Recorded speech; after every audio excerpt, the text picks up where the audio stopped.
The military has refused to give in to the demands of the Sudan Professionals Association and the signatories of the Freedom and Change Charter, which have basically demanded that a transitional civilian council be set up with military representation.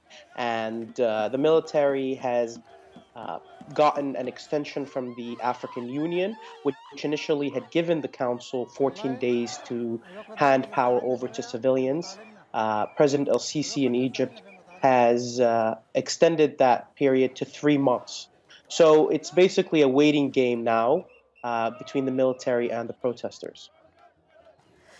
And have there been any signs so far of the protesters stopping? Because they're saying they want more than a cosmetic change to the leadership of the country. What will stop them? The protesters have made it clear that they're not going to stop unless there's a full civilian transition. They are preparing actually to continue to sit in through the month of Ramadan, which is in about 10 days. Uh, and they're going to basically uh, make this a permanent sit in. Yesterday, the military began, or attempted rather, to dismantle the sit in, but it seems as though these folks are really adamant and they're not going to step aside or stop the sit in.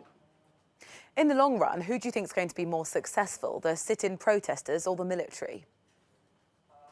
I think it's clear that specifically the international community, the African Union, and even the European Union have really are not interested in any sort of genuine transformation in Sudan. The European Union, for example, supported the Bashir regime by giving him hundreds of millions of euros to stop migrants from coming through the Sahara to the Mediterranean. The African Union itself, while it's said that it stands against coups, it is clear that the military council is going to be able to win out. The Saudis, the Emiratis, and others in the region are more interested in a stable authoritarian regime in Sudan. I think the scenario that most of the regional powers and international powers prefer is the Sisi scenario, whereby the military slowly re-entrenches itself, takes control, and maintains a complete control over the country. However, I think it's quite clear that Sudan has had three three previous democratic periods and two previous revolutions that toppled authoritarian regimes, and the country's history is going to complicate any attempt to re-entrench authoritarianism.